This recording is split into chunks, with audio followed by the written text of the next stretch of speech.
influence of it on culture and social. So the first one is trend. So artificial intelligence, or what we call AI and machine learning, is AI and ML system are computer programs designed to simulate human-like intelligence and decision-making capabilities. These systems can learn from data, identity patterns, and make prediction or decision without explicit human intervention. So unsa man is silang AI or ginatawag na ML or machine learning. So these are one of the biggest help to students. So nakoy kon diri nakoy gi-take note diri na mga akong gi-take note akong explanation. So ako lang basahon. So mao nakaingon ko na dako pud ni siya og tabang kay for example na kay mga needed na kanang i-clarify or kanang clarify about your ACADS is magamit jud kag AI or mga magamit kag Wikipedia, pero ang Wikipedia is like ano siya like maghatag pud siya og details about sa imong needed na mga kanang sa school. So pero karon uso na kay ang AI ron, uso na kay ang AI ron and mo na pinakadali na buhaton sa mga students karon. And one of the AI na maka-help din siya to justify and to clear your thoughts. Pero dili tanan AI is ginasuggest jud kay nay mga uban AI is mga dili jud mao or wrong ilahang mga ihatag na like kung unsa imong gina-search is dili jud mao ang ginahatag. So kailangan jud ninyo mangita og website or mga AI na website na kanang makakuan jud makatabang jud sa inyo ha. Pero ang AI dili na siya source of answer ha kay kanang AI karon gina-use na jud na siya karon na may answer mo source of mga answer karon. So tinuod makatabang jud ang AI. So pero mas best jud na kanang kagalingong knowledge or kagalingong kagalingon jud nimo imo mag-self-study jud ka. Na pwede ka library mo mangita kag mga books dito na maka-help jud nimo. Pero usa sa sa maka-help nimo ang kaning mga AI or mga kaning mga uso-uso karon. So mao to. So usa po niyang Internet of Things or IoT na ginatawag nato. So connecting every device to internet for data collection and automation. So usa po ni siya sa kanang kung mag-edit ka. For example, smart homes, wearable device, and smart cities. Or cloud computing, storing and accessing data and application over the internet instead of local servers. Trends include hybrid clouds and multi-cloud solutions. Big data analytics.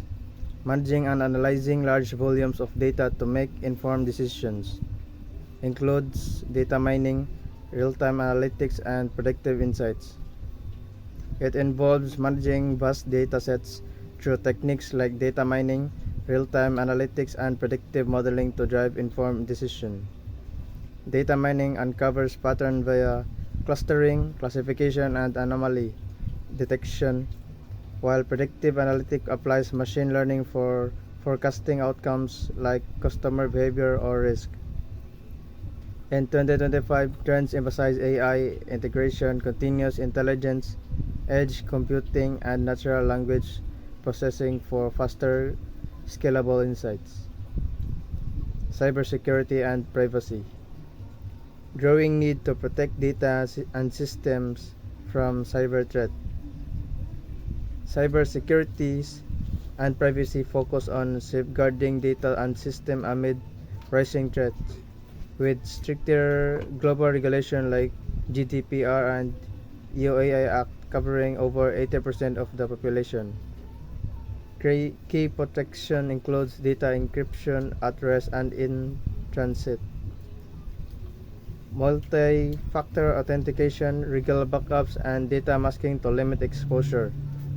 Additional measures involve employee training against phishing, continuous monitoring for threats, and immutable storage to counter ransomware.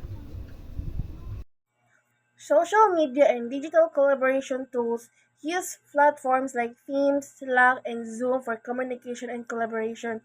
So sa una, ang mga gamit sa una kay Skype. Kung Skype ang gamit pang like communication, like kanang tawag-tawag ba kung mag-video call kay Skype ang gamiton. So trends include integration with AI and virtual reality for remote work. So nay mga kanang mga gamit na like used by AI na lang siya or mga robotics ana made by humans ana siya. So, ICT issues are the problems caused by technology. Examples are number one, cybersecurity, threats like hackings, phishing, and scams. So, ang example lang ng cybersecurity is about mga pag mga kinday nag-send og email ang scammer nga nagikan sa bangko unya giingon nila nga i-click imong link para i-update imong account tungod ana kay misalig ka imong gi-click ang nakuha nila nga imong password o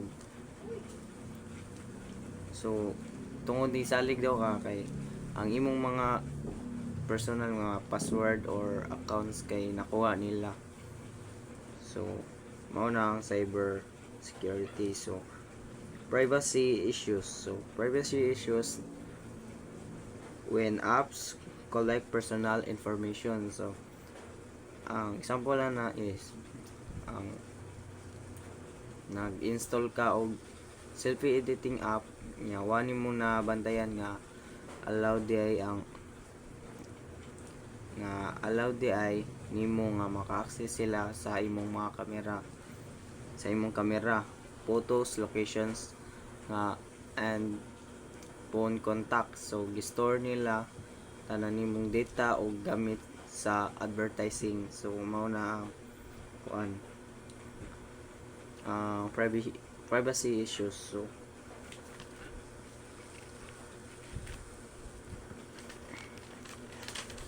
So digital divide.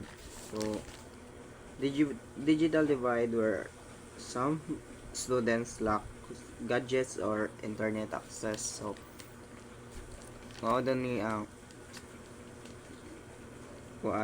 nga example. So not not all students have the same access to technology.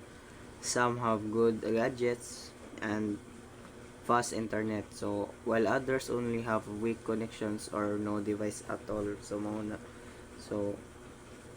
ang uban daw is walay mga gadgets unya ang uban kay nay mga fast internet or mga gadgets may mao nang pantay ra ang kuan nila. So mao nang digital divide.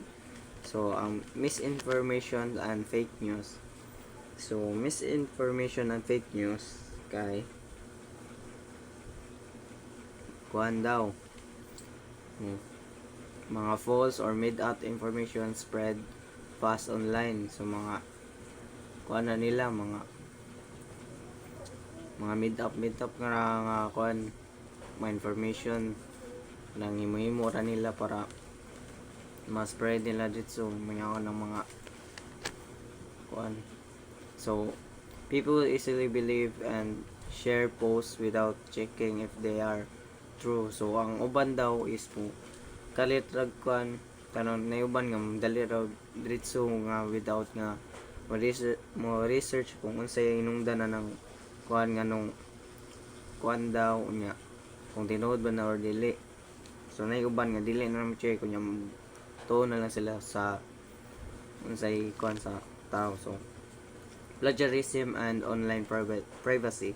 So plagiarism and online privacy overuse of gadgets and leads to distractions and low road and down.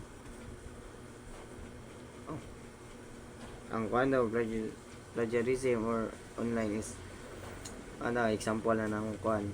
Plagiarism is copying someone's work and claiming it as your own. So, ang plagiarism daw is imong angkonon ang work sa uban para niya imong i-claim nimo sa imong kagalingon. Plagiarism niya po na ang pag summarize nimo sa kuan kang dili mo ang work nga nya imo rang kuan. So, online privacy. So, online privacy is illegal download or sharing paid content for free. So, pareha na ang kuan. Download ka mga paid movies, files, or software without permission. So, mao na ang kuan. Ang online privacy. So, that's all. Thank you. Challenge. The rapid evolution of information and communication technology, or what we call ICT, has a profound impact on culture and society, presenting both opportunities and challenges. This focuses on the challenges that schools, students, and society confront as a result of technological advances. Particularly, the impact of ICT on culture and social elements are the social impact. We have also the three social impacts. So the first one is a social isolation and cyberbullying and online harassment. So also kay karon na generations and last year. So the tini ang last kay digital divide. So what is social isolation? So excessive ICT can lead to social isolation, less face-to-face interaction, and psychological problems, which is ato ka mo express sa imong kaugalingon through social media without face-to-face. Like di ka need na mag face-to-face with your friends, or you can post whatever you want or i-express ni mo imong self dito. So cyberbullying and online harassment.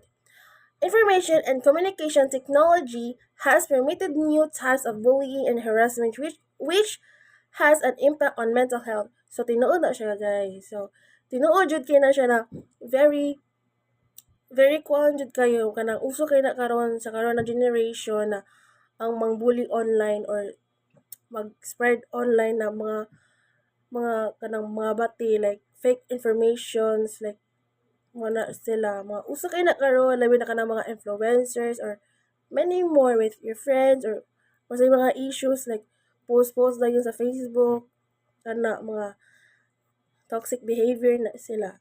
So digital divide. ICT has worst in existing gaps in society by providing unequal access to technology and internet. So the last one is the ICT challenge. ICT challenge na po upat ka buok. So digital literacy, cybersecurity, e-inclusion, or regulation and governance. So digital literacy is ensuring that people have the skills needed to utilize ICT effectively, a huge challenge. So cybersecurity is protecting individual and businesses from cyber threats is a top priority. So kada mga cybersecurity kana na jud kay security sa imong like dapat i-secure jud nimo imong mga business or imong mga accounts or whatever na imong gina-use na para or na kay maka-access ka o kinsay maka-access ana imong account. So the e-inclusion, providing equal access to ICT for everybody regardless of socio-economic status or geographical location, is a challenge. So regulation, so the last one is regulation and governance. It is critical to develop and implement effective ICT regulation and governance system. So that's all sa challenge. Thank you. So we have three cultural impact. So the first one is the cultural homogenizations and a cultural exchange, and so cultural societal norms. So what is culture homogenizations? So culture homogenizations is that ICT has resulted in the spread of global culture, which has the potential to undermine local cultures and customs. So the cultural exchange, ICT has facilitated cross-cultural exchange, enhancing understanding and appreciation for many cultures. So, changing societal norms, ACT has influenced societal norms, resulting in changing opinions on issues such as online ethics and privacy and relationships. So, privacy. Privacy refers to the state of being free from unauthorized observations, scrutiny, or intrusion into one's personal life, affairs, or informations. So, it's the right to control who has access to your personal data, communications, and physical space. So, privacy is the right to keep your personal life, information, and space safe from the others who don't have permission to see or use them. So it means you get to decide who can access your personal data, messages, or even what happens in your own home or personal space. So protecting privacy helps people feel safe, responded, and in control of their own lives. So example, number one, online privacy. So ang imong social media account kay private, so ang imong mga post nga makita lang sa imong mga friends, ikaw ang magbuot kung kinsa ang maka-view or uban pa. So number two, physical privacy. So physical privacy is about na sa pag-lock sa imong mga kwarto or yung kanang imong mga personal business. So mao na ang physical privacy. So Protecting privacy. Use strong password and 2FA secure online accounts and devices. Strong password and two-factor authentication 2FA are essential for protecting online accounts and devices. A strong password uses a combination of letter, number, and special characters, making it difficult for attackers to guess or crack. However, passwords alone are not always enough. Two-factor authentication adds an extra security layer by requiring a second step, such as an authentication app. This ensures that even if a password is compromised, authorized access is still prevented. Implementing strong password together with 2FA greatly reduces the risk of hacking, identity theft, and data breaches. Help user maintain a safer and more secure digital environments. Uh, Be cautious with personal data. Limit sharing sensitive information. Limiting the sharing of sensitive personal information is important for protecting privacy and preventing identity theft. Personal data such as full names, address, phone number, financial details, and identification numbers can be misused,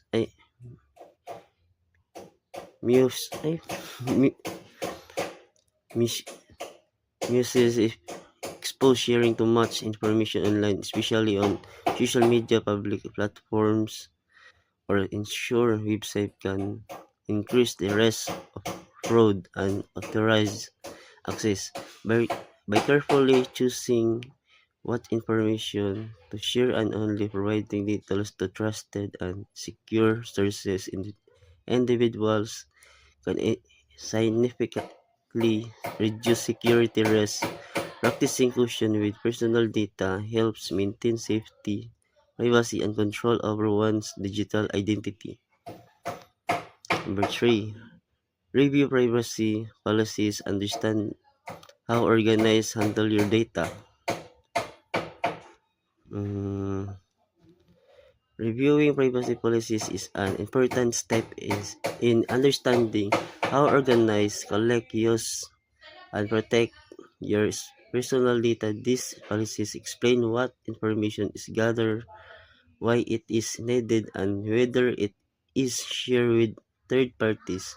By reading them, users can make informed decisions about which service to trust and how their data will be handled.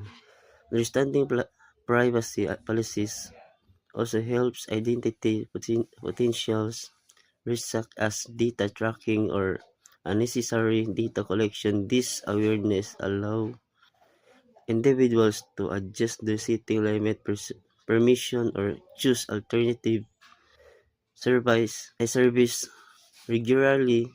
Reviewing privacy policies supports safer and more informed digital use. Number 4. Support privacy-friendly technologies, promote alternatives that provide priorities user privacy. Uh, support privacy, Supporting privacy-friendly technologies help protect personal information by choosing tools and services that prioritize user privacy. These technologies limit data collection, use strong encryption, and avoid sharing information with third parties. Example include privacy-focused browsers, secure messaging apps, and search engines that do not track user activity. By promoting and using this alternative, individual encourage companies to adopt better privacy practice. This not only strength- strengthens personal security but also contributes to a safer digital environment for everyone. That's all. Thank you.